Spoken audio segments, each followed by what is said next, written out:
pacientes, y si era necesario pues usar vías venosas que pues eran preferibles a siempre las periféricas, y sobre todo en partes de la piel donde no hubiese lesiones. Lo que les decía, ante la sospecha de alguna infección, pues lo que debemos hacer es tomar cultivos, hemocultivos, y hacer una radiografía de tórax. Otra cosa que falta ahí es aislamiento de contacto. El paciente tiene que tener una habitación solo y debe utilizarse también ropa especial para ingresar a examinarlo, porque usualmente tienen compromiso de gran parte de su superficie. Profe, eso es lo que se hace en las unidades de quemados. Por ejemplo, sí. Lo que pasa es que que lo que tienen de especial esas unidades.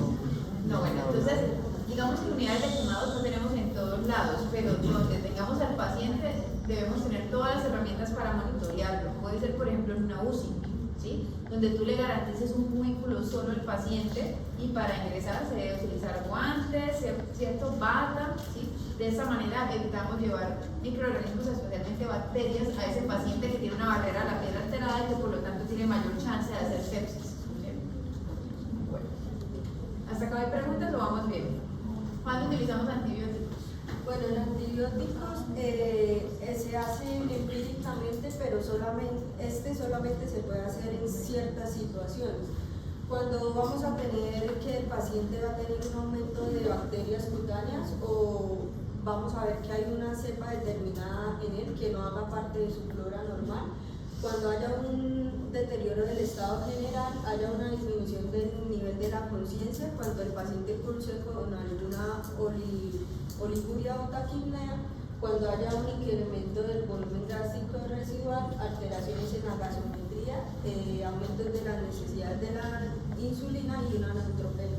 Entonces, en cualquier situación que le indique a uno que hay un foco infeccioso, hay que analizarlo con cuidado, ¿sí? Entonces, no necesariamente que tenga alguno, por ejemplo, liguria, pues hay que mirar. Si yo no le he puesto suficiente líquido, etcétera, pues tampoco puedo pretender que el paciente tenga una adecuada diuresis, ¿no? Entonces, todo depende del análisis que ustedes hagan en su paciente, revisar si hay algún foco evidente al examen físico o con algún examen que le hayan tomado, no sé, una radiografía o cualquier otro examen. Entonces, hay que analizarlo con cuidado. Es decir, que de manera empírica no le vamos a empezar antibiótico a un paciente que tenga una insuficiencia cutánea, a menos que haya un foco que lo explique. Bueno, ya por último, nos daban ciertas cosas que debemos hacer en los pacientes con infecciones cutáneas. Entonces, los cuidados generales, los que ya hablamos, mantener la homeotermia, o sea, la temperatura, hacerle cambios culturales a este paciente, profilaxis de tromboembolismo pulmonar con heparinas de bajo peso molecular, hacerle gastroprotección, soporte psicoemocional, por lo que les hablaba anteriormente de la ansiedad y la depresión en estos pacientes, tratamiento del dolor, puede ser con opiáceos o con sedantes. Los cuidados locales cutáneos es los que les hablaba para que el paciente no llegue a tener una infección, que es cuando lo vayamos a manipular o a trasladar, pues se debe hacer de forma aséptica para no llegar a contaminar este paciente y mantener así las funciones cutáneas, ya que están disreguladas, pues porque el paciente no tiene la barrera cutánea normal. Y los cuidados de las mucosas, pues es lavarse varias veces al día con antisépticos, retirando pues residuos y las costras que vayamos a ver en este paciente, y los ojos se deben limpiar de 1 a 2 horas con suero fisiológico, retirando pues las costras y las pseudomembranas, aplicando colirios antibióticos, y cuando el paciente tiene alguna lesión oral, pues hacer enjuagues con antimicóticos. La higiene se debe conservar en los pacientes, pero hay que tener mucho cuidado dependiendo de cuál sea la patología del caso, ¿sí? Por ejemplo, en un paciente que tenga un signo de Nikolsky positivo, en donde la piel se desprende, como por ejemplo lo vamos a ver ahorita más adelante en Steven Johnson, no van a hacer debridamiento de ampollas porque se le vayan a llevar toda la piel al paciente, ¿sí? Hay que tener mucho cuidado, es decir, hay que hacer higiene sin abusar de la limpieza, ¿sí? Teniendo en cuenta la patología que tenga de base. Obviamente eso no implica que no lo van a bañar, porque si no lo bañan, el paciente por el contrario va a tener sobrepoblación bacteriana y más chance de infección. Hay que tener un equilibrio con la higiene del paciente. Bueno, ¿hasta acá hay alguna pregunta? Bueno, entonces eso es lo general de lo que es un paciente que está en una insuficiencia cutánea, que es una urgencia. Ahora vamos a ver varios cuadros que hacen parte de esa insuficiencia cutánea. Bueno, el primer cuadro es la eritrodermia, que se va a definir como eritema y descamación que llega a afectar alrededor del 80-90% de la superficie corporal, pero la eritrodermia no es una entidad definida como tal, sino es una presentación clínica que se da por otras patologías de base. Lo más habitual es que sea por dermatosis generalizadas como la psoriasis, la dermatitis atópica, también por reacciones a medicamentos o linfoma cutáneo de linfocitos T. En el 50% de los casos, los pacientes nos van a referir algún antecedente de una lesión, de una patología, pero en el 25% de los casos no se va a saber porque a veces es difícil conocer cuál es la base y se va a llamar eritrodermia idiopática. En cuanto a la patogenia, el número de queratinocitos germinativos va a estar aumentado, como también la actividad mitótica, mientras que el tiempo en el cual las células atraviesan la epidermis va a estar acortado. Este material retenido en la piel son escamas. Las escamas al principio van a ser de 500 a 1000 miligramos, pero luego van a llegar a ser de 20 a 30 gramos. Las escamas están compuestas por ácidos nucleicos, aminoácidos y proteínas. En un cuadro agudo, el compromiso metabólico no va a ser muy relevante, pero en un cuadro crónico van a ser pacientes que van a tener hipoalbuminemia y anemia. También se dice que el pico de la eritrodermia es de la sexta a la séptima década de vida, entonces se dice que es porque hay una senescencia inmunitaria que ocasiona esto. Lo mismo con los niños, aquellos niños que están inmunocomprometidos vamos a ver que son más propensos a generar eritrodermia. Las manifestaciones clínicas van a ser manifestaciones clínicas cutáneas y sistémicas. En cuanto a las cutáneas, estas se van a dividir en primaria y secundaria según su evolución. Entonces, la primaria es aquella que hay un eritema que normalmente empieza en el tronco y luego, al transcurrir días o semanas, se generaliza en toda la superficie corporal. Luego es que se produce la descamación, y esta es una imagen de un tipo de eritrodermia de tipo primario, que es descamación, exfoliación evidente con escamas y eritema subyacente. La secundaria es cuando nosotros localizamos que hay una enfermedad de base y se dio pues esta reacción. Digamos, el paciente tenía pénfigo y tuvo eritrodermia, esta es una eritrodermia secundaria a pénfigo. El eritema, normalmente lo más común es que primero sale el eritema y luego de 2 a 6 días después empieza la descamación.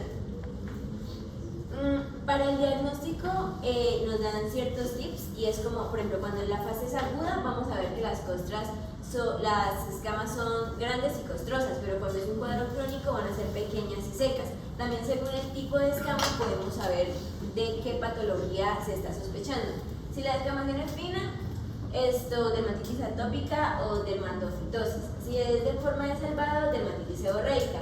Costrosa, pénfigo foláceo y exfoliativa. Y exfoliativa se refiere como, por ejemplo, un peeling. Un peeling puede causar ese tipo de descamación. Y pues en estos pacientes va a haber algo especial, y es que es un ciclo de prurito rascado. Pruritos se rasgan así hasta que esa piel se engruesa y podemos ver liquenificación. El prurito es el síntoma más común en el 90% de los casos, pero también se ve queratodermia palmoplantar en el 30%, cambios ungueales. Este es solo un ejemplo, pero pueden los pacientes hasta perder sus uñas, una hemorragia, líneas de bobo, cualquier tipo de cambio ungueal. También se va a ver una alopecia difusa no cicatricial en un 20% de los casos, y se puede colonizar estas lesiones con estafilococcus aureus, y pues van a generar bacteremia. Otra manifestación puede ser en los ojos, el ectropio, que es una conjuntivitis purulenta, también se pueden ver. Y pues ya manifestaciones sistémicas, como sabemos, pues se está perdiendo proteínas, entonces la barrera se va a ver afectada, entonces se va a ver edema facial o edema periférico, taquicardia, pérdida de líquidos, los trastornos de la termorregulación, que los pacientes van a referir como que tienen escalofríos, pero la manifestación sistémica que se da en la mayor parte de los pacientes es linfadenopatía periférica, que también es importante localizar para saber si hay compromiso sistémico o hasta qué grado de evolución tiene el paciente. Bueno, las causas de eritrodermia se dividen según adulto lactantes. En los adultos lo más común es por psoriasis, por dermatitis atópica, por pénfigo foliáceo, por pempigón diapolloso, pénfigo paraneoplásico e ictiosis. Ya más adelante vamos a ver cómo se ve cada eritrodermia según la base. Y en los niños sí cambia bastante, porque en los niños puede ser por ictiosis, eritrodermia ictiosiforme, el síndrome de Netherton, que es cuando se ve una mutación en el gen SPINK5, y el síndrome de condrodisplasia puntiforme, que vamos a ver que son niños de talla baja, pero esta también se relaciona con la ictiosis. Entonces aquí en la primera imagen es en un niño lactante, es una eritrodermia por dermatitis atópica. Pues en la que no se alcanza a ver, pero hay una fina descamación, como nos decían que las escamas son finas cuando es dermatitis atópica. Luego está esta y esta, que ambas son por pitiriasis roja pilar. Esta vemos que es una persona de la tercera edad y dice que es una eritrodermia idiopática, pero como es una persona de la tercera edad y es idiopática, debemos descartar un linfoma cutáneo de linfocitos T. Aquí es por un síndrome que no es tan frecuente, pero se da, que es síndrome de Sézary, que es como tener linfocitos T malignos, es como una especie de patología oncológica. Y pues aquí estas lesiones que se ven son cicatrices por el rascado del paciente. Y esta es una eritrodermia que tiene como base un pénfigo foliáceo. Las cosas que estabas mencionando antes.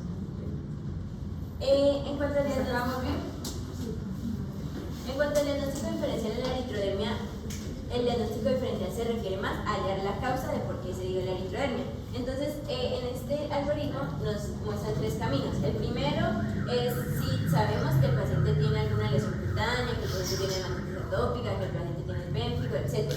O que ha sido expuesto a ciertas sustancias, a ciertos medicamentos. La tercera es cuando las dos anteriores son negativas y ahí se empieza también a sospechar de una micosis. Entonces, en cuanto nos decían que cuando nosotros descartamos las dermatosis primarias, es bueno hacer pruebas como lo son la biopsia, la valoración analítica con citometría, los estudios radiológicos, porque a veces hallar el diagnóstico de base puede ser muy complejo. Y pues dependiendo del camino que sigamos, vamos a ver las dermatosis que ya vimos anteriormente, las inducidas por fármacos, cuando es idiopático, que es el 25%, el síndrome de Sézary, la micosis fungoide, el linfoma, los órganos sólidos, y ya causas que son muy infrecuentes cuando hemos descartado las demás, que pueden ser un síndrome hipereosinofílico y conjuntivopatías. En cuanto al tratamiento, se tiene que saber que la eritrodermia puede ser muy grave en los pacientes, entonces en muchos casos se requiere de hospitalización.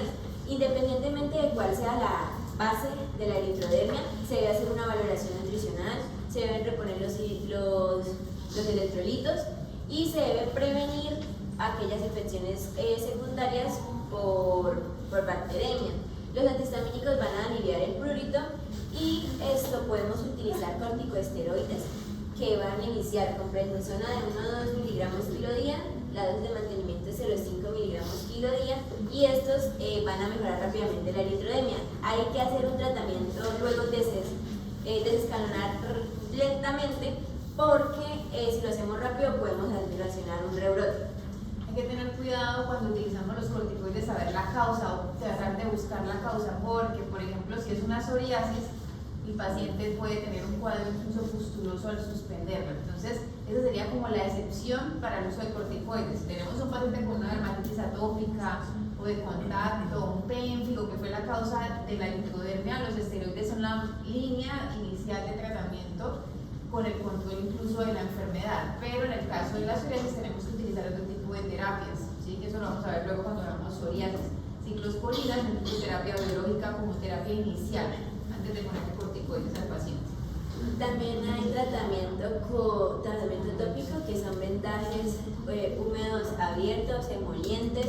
También están los corticosteroides tópicos, pero como decía mi compañera Laura, en estos pacientes hay una mayor absorción, entonces hay que tener cuidado cuando utilizamos esa clase de pomadas. Y si vamos a utilizar corticoides más fuertes, hay que tener en cuenta que estos se van a utilizar solamente si hay liquenificación de la piel, y ya si pues no, son de baja potencia. Tener en cuenta que si yo tengo la barrera alterada y le pongo un corticoide corticoide tópico casi que puede equivaler a colocarle corticoide sistémico, para que lo tengan presente, ¿no? Recuerden las complicaciones de los corticoides, ¿no? Entonces, recuerden desparasitar antes a los pacientes, ¿cierto? Y hacerle seguimiento sobre todo a pacientes propensos. Recuerden que esto es una patología que vemos a los 50, 60 años, depende de cuál sea la causa, o en niños. Pero en pacientes mayores, acuérdense que puede dar los corticoides generar hipertensión, ¿cierto? Diabetes o hiperglicemias. Entonces deben monitorizar también ese tipo de cosas cuando estén utilizando los corticoides. Y pues en cuanto a los neonatos y niños, se utilizan emolientes, antibióticos tópicos, solo se utilizan antibióticos sistémicos, pero eso depende de la gravedad, la extensión y si hay una infección secundaria. En las reacciones a los medicamentos, pues hacemos una anamnesis y suspendemos ese medicamento que ocasiona la reacción. Pero en otras ocasiones, cuando no solamente suspender el medicamento, sino que también podemos iniciar también con prednisona.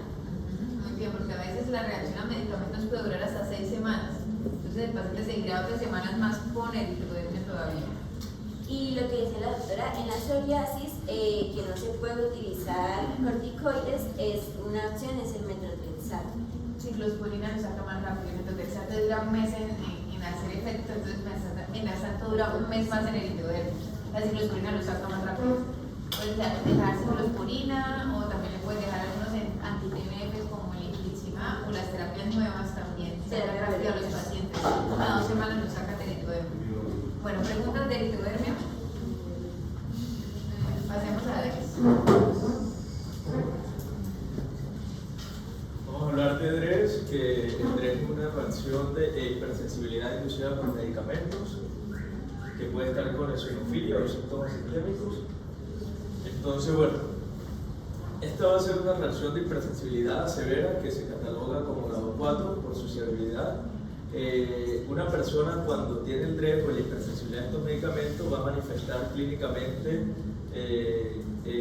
síntomas como adenopatía, fiebre, exantema, y va a ir acompañada de eosinofilia y linfocitos atípicos, y también va a afectar a otros órganos, como lo vamos a ver más adelante. Hay que una forma severa de DRES para que ya vayamos haciendo la idea.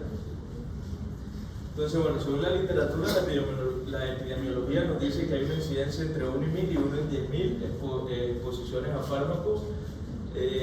Hay diferentes tipos de fármacos que producen esta reacción de hipersensibilidad, pero aquí voy a mencionar los que más están relacionados con ello. Claramente, para que una persona desemboque esta reacción, tiene que estar en contacto con los fármacos de 2 a 8 semanas. Entonces tenemos antiepilépticos como carbamazepina, fenobarbital, fenitoína, antibióticos como daxona, trimetoprim sulfa, vancomicina, antirretrovirales como Vantavir y nevirapina. Entonces aquí un resumen de la epidemiología: incidencia 1 en 1000 y 10.000 exposiciones, más común en adultos, no predomina género, igual para ambos.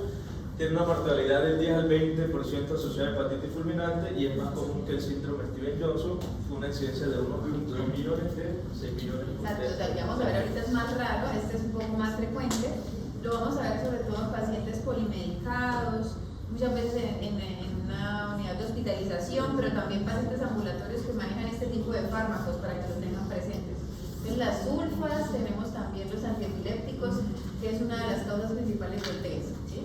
Quiero que lo recuerden y ahorita miremos las manifestaciones clínicas porque se pueden confundir con un simple rash medicamentoso, que es la reacción adversa más frecuente a los medicamentos. Ustedes deben tener claro cuáles son los signos de alarma para sospechar un DRES, un síndrome de hipersensibilidad.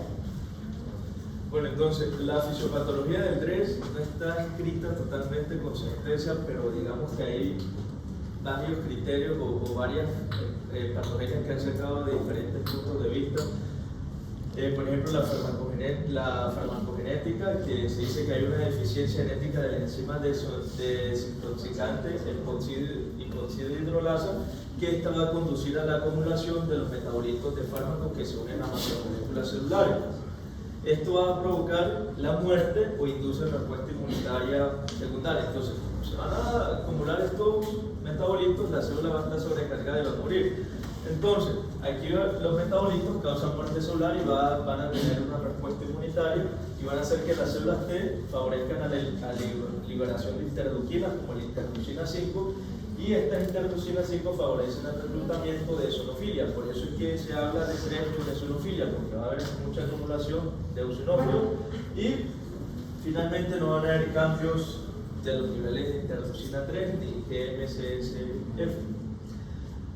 Otro criterio de patogenia como la reactivación secuencial del virus del herpes. Entonces, durante el curso del 3 hay una reactivación del virus del herpes 6, 7 y virus del Epstein-Barr, y esto va a hacer que haya un incremento de inmunoglobulina G, antivirus del herpes 6, durante la segunda o tercera semana de inicio del RAS. Del RAS. Y esto va a generar una señal de peligro que va a estimular expresiones clonales de células T no específicas como linfocitos CD8 y CD4, lo que va a desencadenar estrés. Siguiente. Tenemos otra predisposición étnica, tenemos la bandera china porque habla mucho de esta población, porque en China va a haber la presencia del HLA, que es antígeno leucocitario humano. Es un marcador genético de síndrome de Stevens-Johnson y DRED desencadenado por alopurinol. Entonces, aquí en este cuadro lo que nos dice la literatura es que cada fármaco que desemboque el DRED va a activar un HLA, ¿sí? Va a ser específico.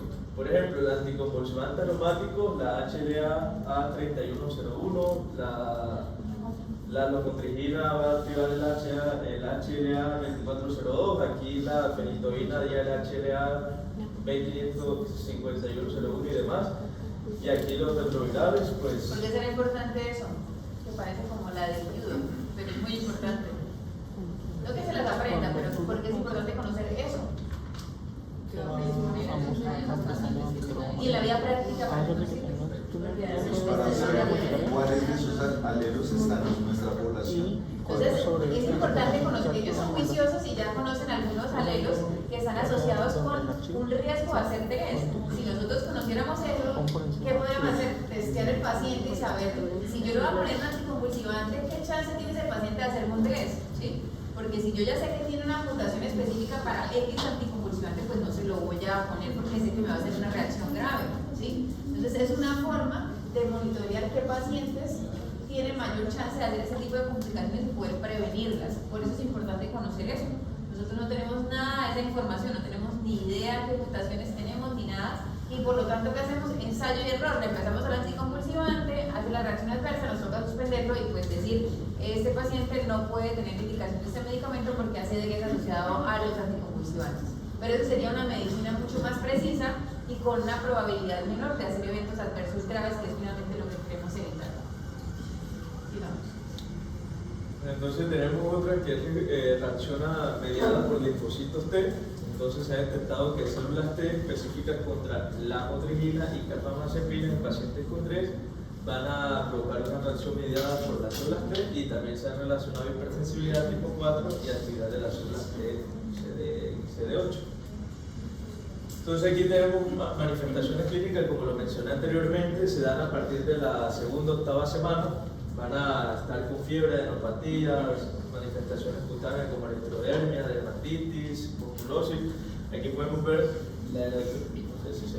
la electrodermia general en el paciente, ya está completamente ya colorado.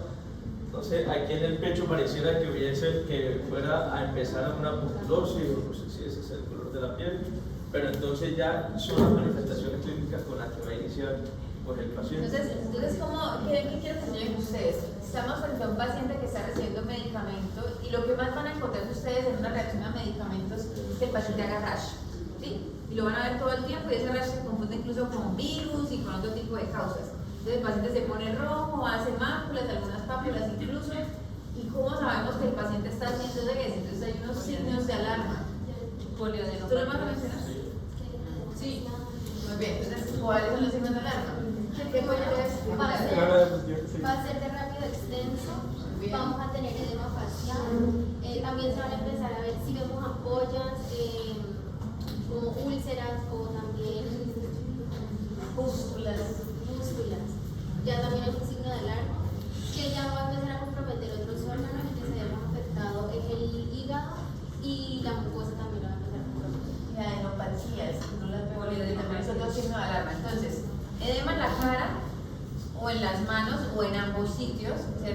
la presencia de ampollas, de pústulas, la rápida evolución, el estado general del paciente. Las adenopatías son signos de alarma para ustedes que no están frente a una reacción adversa leve, sino que estamos haciendo un cuadro grave y nos toca mirar cuál de ellas es, porque incluso en algunas fases se pueden solapar las manifestaciones clínicas entre ellas. Por eso es importante saber básicamente cuál medicamento toma el paciente, hace cuánto lo empezó a tomar, cómo empezó, cuál ha sido la evolución y rápidamente identificarlo, ¿sí?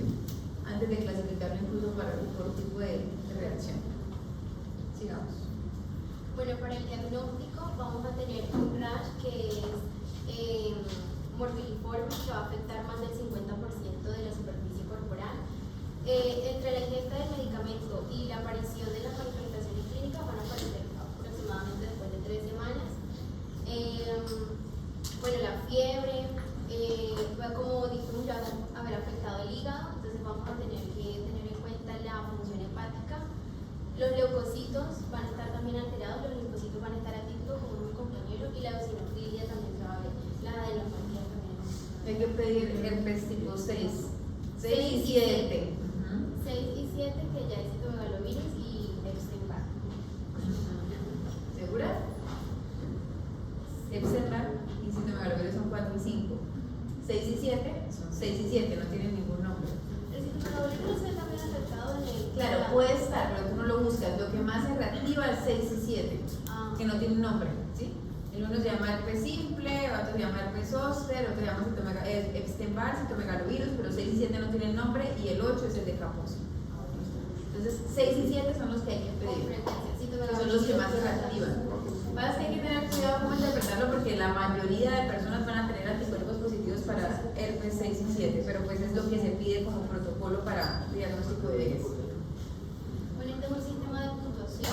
Si tenemos más de 6 puntos, ya lo vamos a considerar como un 3 confirmado, se podría decir. Si es menos de 2, no lo es, y si está entre 3 y 4, pues posiblemente. Y pues los criterios ya es la fiebre, las adenopatías, que comprometa más del 50% de la piel, que los órganos que se vean afectados no sea solo hígado, sino también otro. También si está comprometido a nivel cardíaco, va a ser como un signo de gravedad para el paciente. Y bueno, la eosinofilia y el compromiso social. Como diagnóstico diferencial, ya lo que acabo de decir es lo que lo va a diferenciar de una erupción cutánea normal, que son los signos de alarma. El síndrome hipereosinofílico, que es esta imagen que vemos acá, el eritema confluente y las vesículas de ampollas y erosiones, que es lo que vamos a ver también en la gravedad de 3. El tratamiento, lo primero que vamos a hacer es retirar el medicamento. Entonces, la idea es mantener al paciente con la menor cantidad de medicamentos posible, no decir que retirarlos así todos dentro. El manejo va a ser integral, que es lo que decía nuestra compañera Laura, que es reponer líquidos, electrolitos, la nutrición para la reposición proteica. Si estamos frente a un caso leve, vamos a dar corticoides tópicos de alta potencia de 2 a 3 veces al día. Y si el compromiso ya es de órganos, entonces vamos a dar un corticoide sistémico, que es la prednisona, de 0,5 a 1 miligramo sobre kilogramo día, durante mínimo 8 semanas, porque la resolución de este puede variar mucho. Entonces, Dura meses. puede durar hasta 6 meses en resolverse.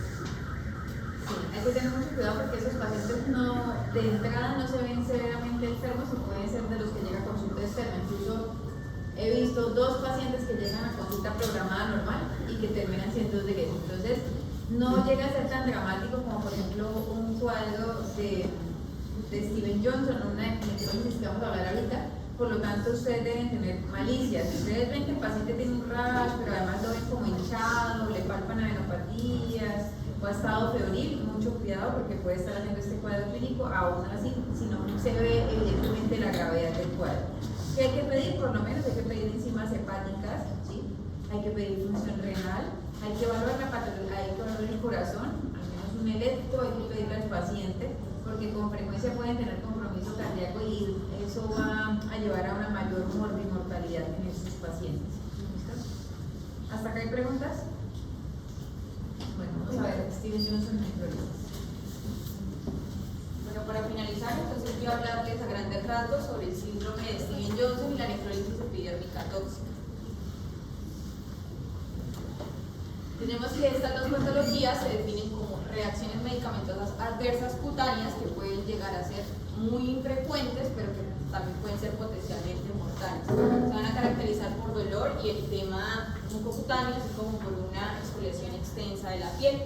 Para contextualizarlos un poco, ustedes se preguntarán que de dónde salieron estos nombres o por qué los llamaron así. Entonces tenemos que en 1922 dos médicos estadounidenses describieron en dos pacientes jóvenes lesiones mucocutáneas, necrosis extensa, una estomatitis severa y una conjuntivitis. Luego en 1950 Bernard Thomas describe en 5 pacientes un eritema multiforme menor y mayor y llega a la conclusión de que lo que más se parece a la patología de síndrome de Stevens-Johnson va a ser el eritema mayor, que va a entrar dentro de los diagnósticos diferenciales que más adelante les voy a explicar.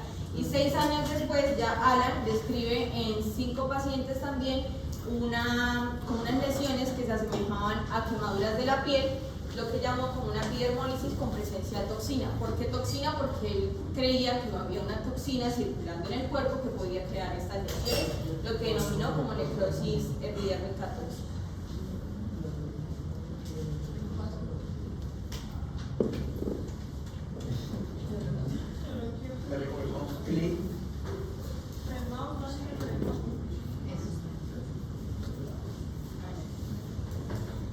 Bueno, en cuanto a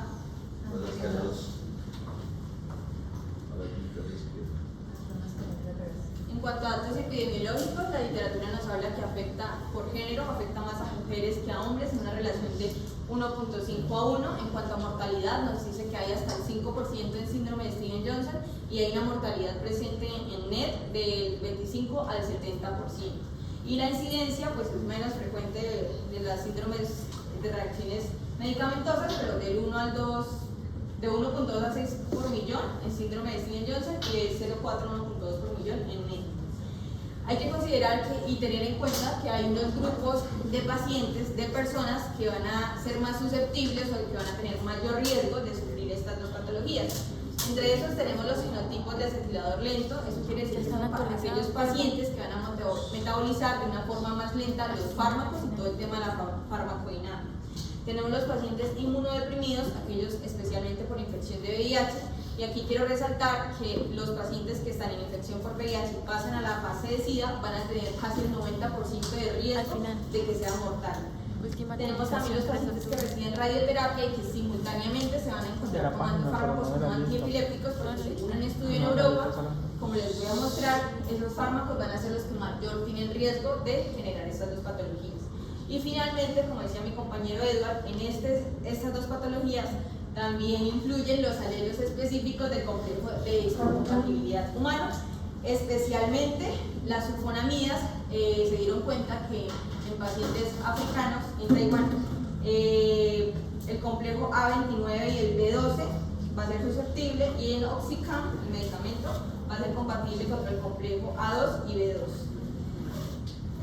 En cuanto a la etiología, nos proponen 3 entidades. La primera por fármacos en un 95%. ¿Cuáles son los principales? Los de mayor frecuencia, los anticonvulsivantes, las penicilinas, las sulfonamidas y los antiinflamatorios no esteroideos, pero estos últimos en baja potencia. En segundo lugar, nos proponen las infecciones y las vacunas en un 3%. La principal infección por Mycoplasma pneumoniae por herpes simple, pero también encontramos por citomegalovirus o por dengue. Y en cuanto a las vacunas, pues estuvo en auge en la pandemia. No sé si recuerdan que la vacuna de Johnson generó pues esta reacción, más que todo con síndrome de Stevens-Johnson. Varicela y triple viral, pero en un porcentaje súper mínimo. Y finalmente la tercera entidad que nos propone es idiopático en un 2%, pero la principal que van a encontrar en urgencias y en UCI va a ser por fármacos. Entonces acá les traigo esta clasificación, que fue un estudio que se hizo en Europa por Eurocar, y nos clasifican los medicamentos según el riesgo. Entonces me importan estos dos, que son riesgo alto confirmado, principalmente la lamotrigina, carbamazepina, fenobarbital y allopurinol. Y en riesgo bajo identificaron sertralina, ácido acético, AINES, los macrólidos, cefalosporinas y tetracyclinas. De las tetracyclinas mencionar la minocyclina, por eso es que les decía hace un momento, con alguien hablaba el otro día, se me preguntaban por la minocyclina. Es la tetracyclina que más riesgo tiene de hacer Stevens-Johnson en necrosis epidérmica tóxica. estadística, por eso no la usamos, o por lo menos en mí. Personalmente no la uso, pero algunos colegas la utilizan en baja cantidad en algunos casos puntuales. Mm. Y los otros son ahí está escrito las sulfas, el clotimoxazol y otras sulfonamidas. Hay que tener mucho cuidado con el metropinsulfa, ¿sí?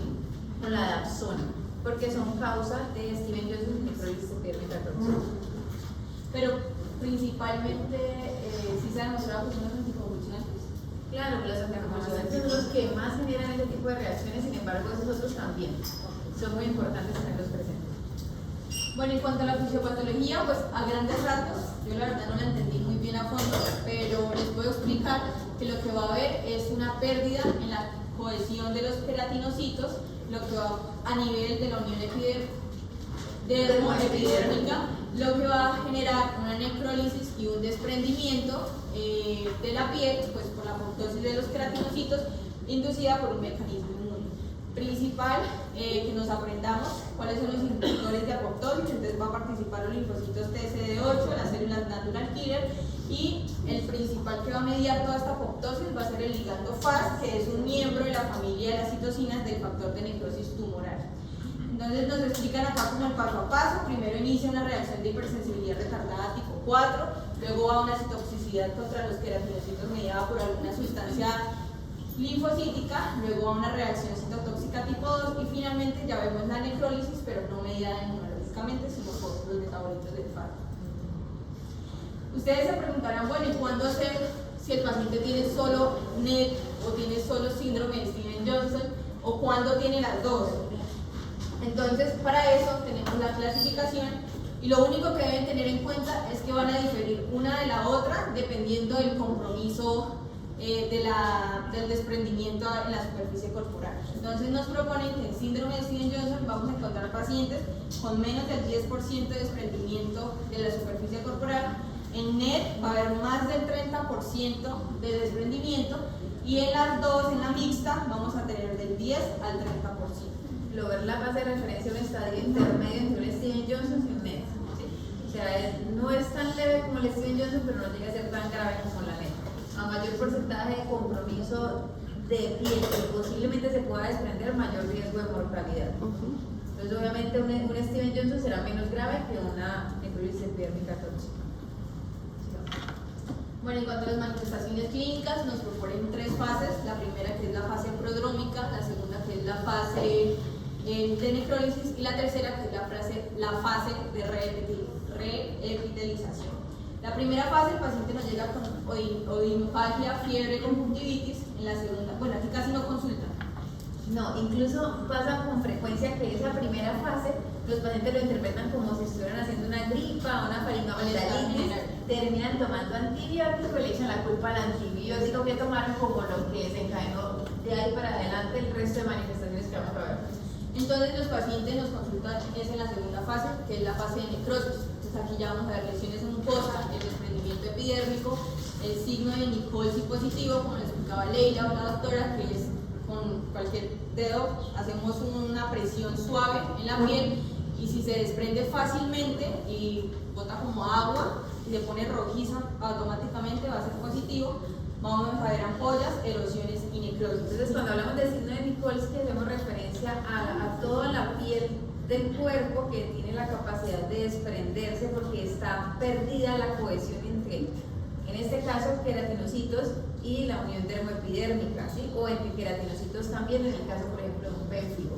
¿Qué es lo que sucede en estos pacientes? Podemos ver la piel de aspecto normal y yo voy a hacer una presión lateral sobre ella para generar un trauma mínimo que en el caso de un paciente que tenga un desprendimiento porque hay una separación de las células, que va a hacer que la piel se levante o se desprenda, ¿sí? Ese es el signo de Nichols. Hay otro signo que tienen estos pacientes que es el signo de Halbo-Hansen, que es básicamente coger una ampolla y desplazarla, la corro, ¿sí? Porque como todas las células están separadas, puedo perfectamente desplazar la ampolla. Se va a espaciar rápidamente. Exactamente, entonces eso es un signo positivo de un desprendimiento de la piel, pero no es exclusivo del Steven Johnson.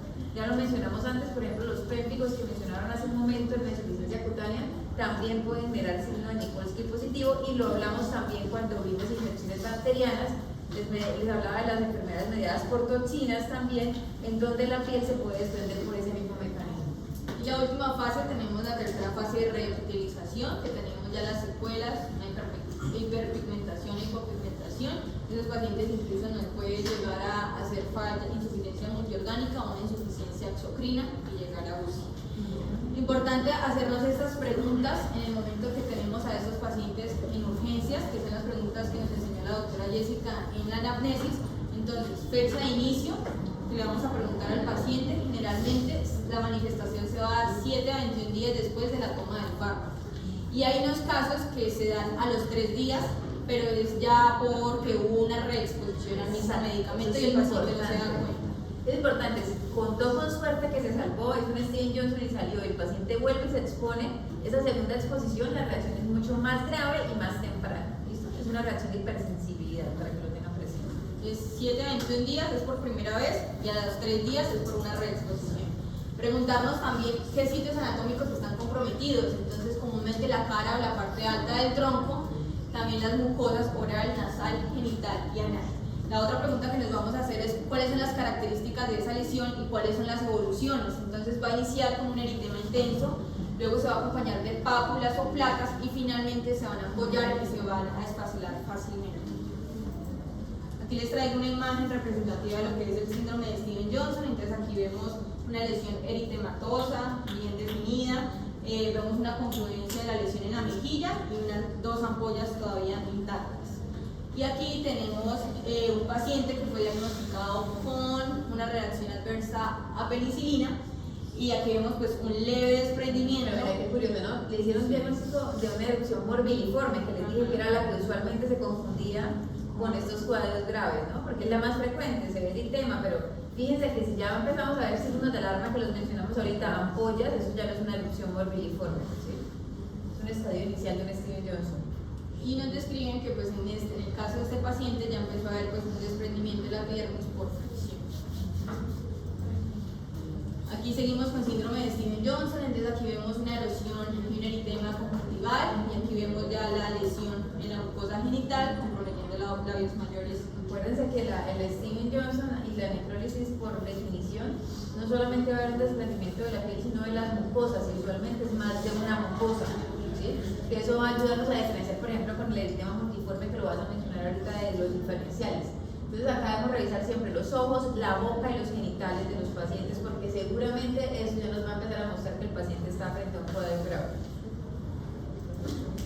Aquí ya les muestro ANET, necrólisis epidérmica tóxica, entonces lo que vamos a ver son unas máculas eritematosas como el color rojizo oscuro, entonces las veo como pinotitas. Claro, se ven más oscuras, entonces hay que tener en cuenta que ese eritema que se pone como oscuro, luego se empieza a ver como gris y luego se empieza a ver como negro, pues ya no estamos frente a un rash morbiliforme, sino que estamos frente a un cuadro grave.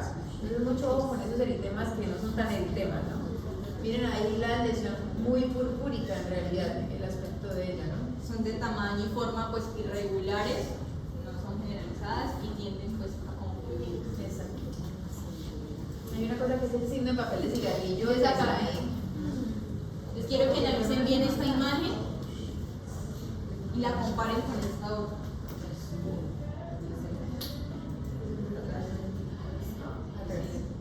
Atrás. Entonces, ¿alguien me puede decir cuál es la diferencia principal que ven entre esta lesión y la otra? Que es según la clasificación que les enseñé para diferir cuál es un diagnóstico y cuál es el apoyo. Más del 30%. Más del 30%. Compromiso de piel desprendida, no de piel eritematosa, de piel que tiene la capacidad de desprenderse. Hay casi que si uno la hace en la espalda se lleva toda la piel de la espalda. ¿Sí? Eso claramente no es un Steven Johnson, eso habla que el compromiso es mucho mayor. Y ese es el signo de papel de cigarrillo mojado que también es característico del negro. ¿De qué?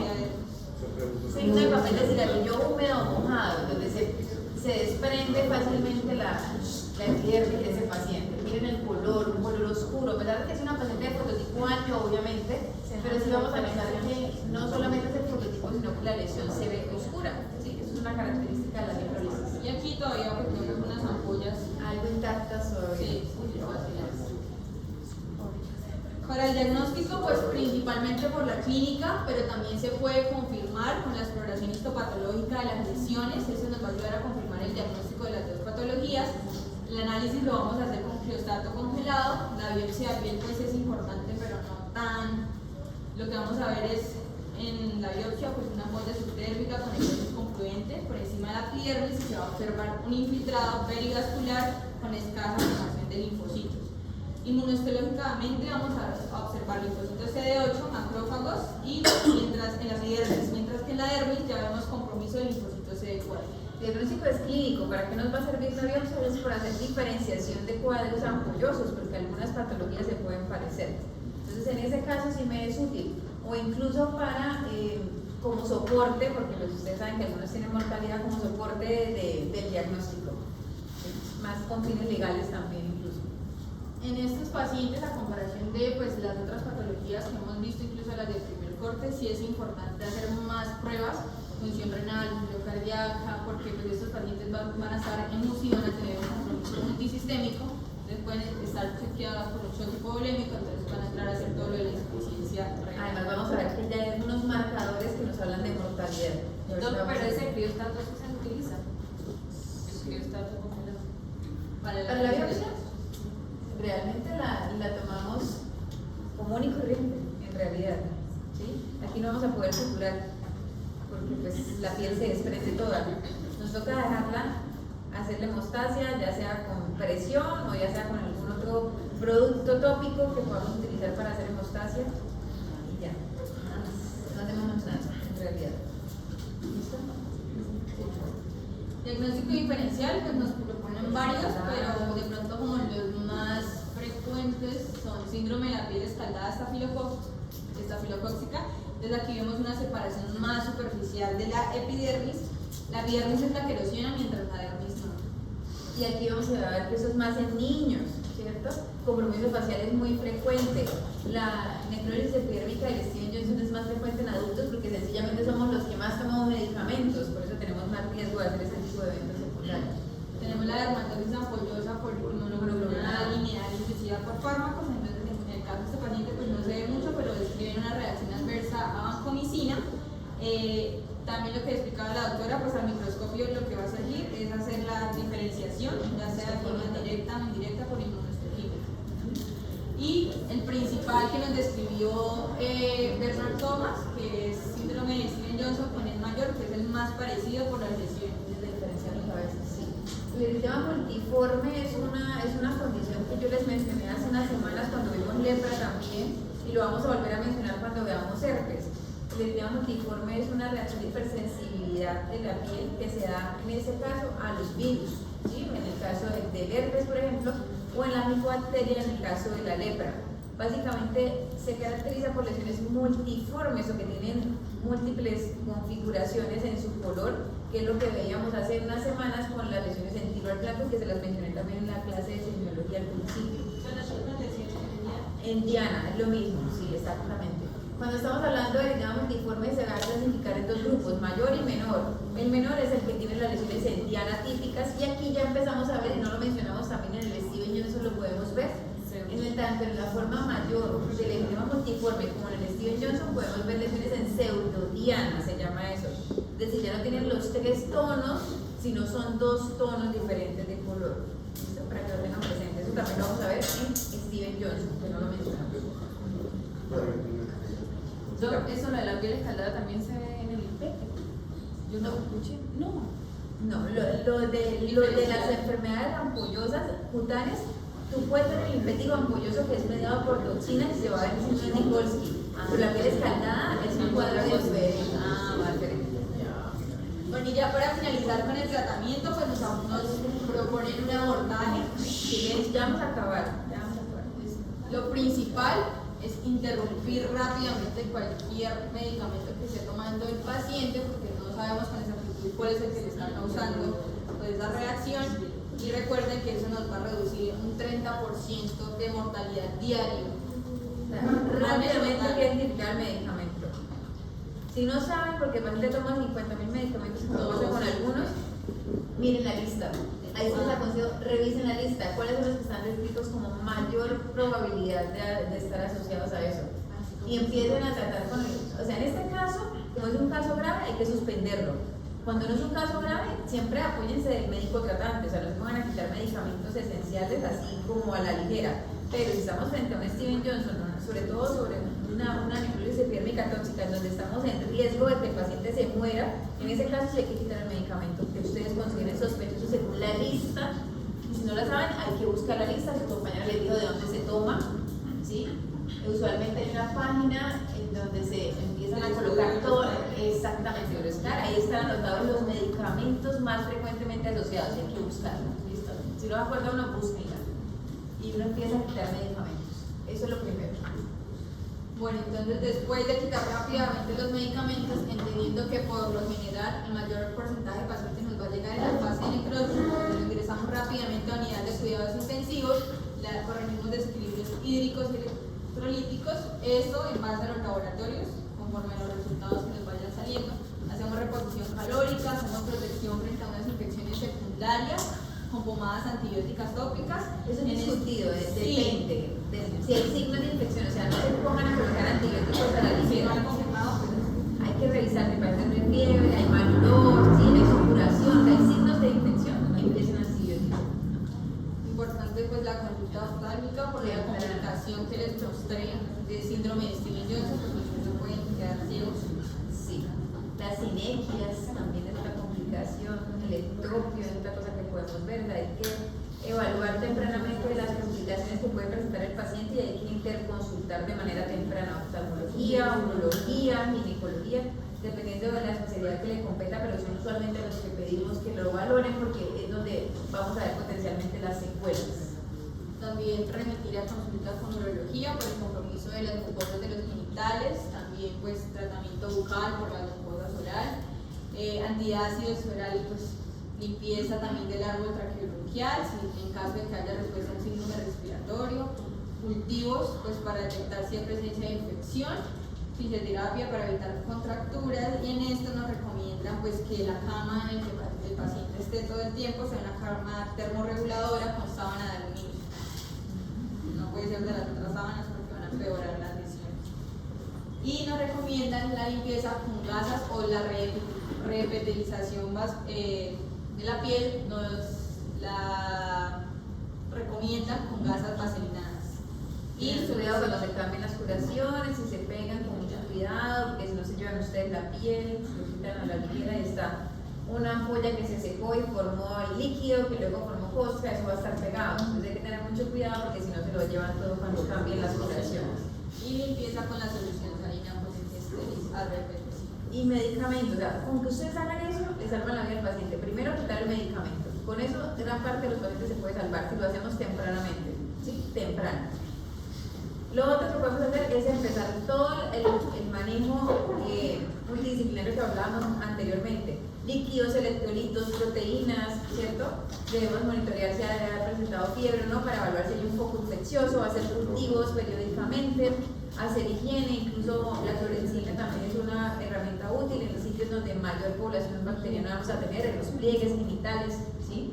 Y la parte siguiente, que es la que menos me interesa, que es bastante discutida y que eso ya finalmente nos compete a nosotros decidir qué vamos a hacer con el paciente, es si vamos a empezar o no medicamentos para tratar la necrosis epidérmica tóxica, sobre todo, que es la que más mortalidad tiene.